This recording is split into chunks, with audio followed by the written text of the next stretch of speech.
السلام علیکم ورحمۃ اللہ وبرکاتہ۔ ایک صاحب نے سوال کیا ہے کہ ایک شخص کہتا ہے کہ ہمیں ہر دھرم کی اچھی باتیں ماننی چاہیے، کفر اور شرک نہیں کرنا چاہیے، کیونکہ آقا علیہ الصلاۃ والسلام بھی جب یہودیوں کے بیچ میں پہنچے تو انہیں دیکھ کر آپ نے 10ویں محرم کا روزہ رکھنے کا حکم دیا، تو کیا اس کا ایسا کہنا درست ہے یا نہیں؟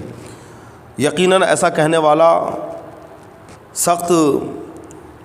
بد مذہب، بد دین، گمراہ اور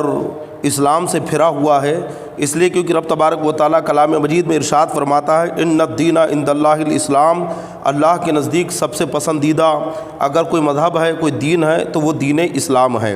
جو کفر ہے اسے کفر کہا جائے گا، جو شرک ہے اسے شرک کہا جائے گا، اور کسی بھی مذہب کی بات تسلیم نہیں کی جائے گی۔ مسلمان کے لیے فرض ہے کہ وہ صرف مذہب اسلام کی باتوں کو قبول کرے اور اسلام کے اوپر عمل کرے۔ کہنے والے نے بہت غلط بات کہی ہے، آقا علیہ الصلاۃ والسلام یہودیوں کے بیچ میں نہیں گئے تھے، بلکہ رسول پاک صلی اللہ تعالی علیہ وسلم ہجرت فرما کر مسلمانوں کے بیچ میں ہی گئے، یعنی مدینہ طیبہ آپ تشریف لے گئے، انصار نے آپ کا استقبال کیا۔ ہاں، وہاں پہ یہود بھی رہا کرتے تھے اور یہود 10ویں محرم کا روزہ رکھتے تھے۔ آقا علیہ الصلاۃ والسلام نے ان کی تردید کی، ان کا رد فرمایا اور کہا کہ یہ حضرت موسیٰ علیہ الصلاۃ والسلام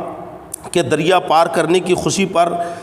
خوشی مناتے ہوئے 10ویں محرم کا روزہ رکھتے ہیں۔ آقا علیہ السلام نے فرمایا کہ اس سے زیادہ، یعنی ان یہودیوں سے زیادہ ہم حقدار ہیں، کیونکہ ہم موسیٰ علیہ الصلاۃ والسلام کو نبی مانتے ہیں۔ تو آپ نے یہودیوں کا رد فرماتے ہوئے کہا کہ یہ ایک روزہ رکھتے ہیں، مسلمانوں تم 2 روزے رکھو تاکہ ہر اعتبار سے یہودیوں کا رد ہو جائے۔ آقا علیہ الصلاۃ والسلام نے دوسرے مذہب کی باتوں کو قبول کرنے کا حکم نہیں دیا، بلکہ دوسرے جتنے بھی باطل مذاہب ہیں ان کا رد فرمایا اور کہا کہ یہود ایک روزہ رکھتے ہیں، تم 2 روزہ رکھ کر ان کی مخالفت کرو۔ جیسا کہ رسول پاک صلی اللہ تعالی علیہ وسلم نے فرمایا کہ یہودی داڑھی کٹاتے ہیں، اے مسلمانوں تم داڑھی بڑھا کر اور اپنی مونچھوں کو پست کر کے یہودیوں کی مخالفت کرو۔ ہر اعتبار سے کفار و مشرکین اور دیگر مذاہب باطلہ کا اسلام میں رد کرنے کا حکم دیا، خود آقا علیہ الصلاۃ والسلام نے رد کیا ہے۔ اب اگر کوئی یہ جھوٹی بات کہتا ہے کہ ہمیں دوسروں کے مذہب کی اچھی باتیں قبول کرنی چاہیے اور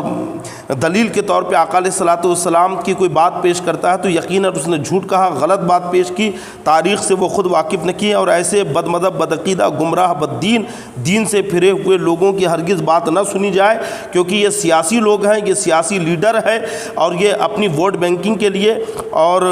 مسلمانوں کی ہمدردی اور کفاروں کی ہمدردی حاصل کرنے کے لیے اس طرح کی باتیں کہتے ہیں۔ مسلمانوں کو ہرگز ایسے لوگوں کی باتوں میں نہیں آنا چاہیے۔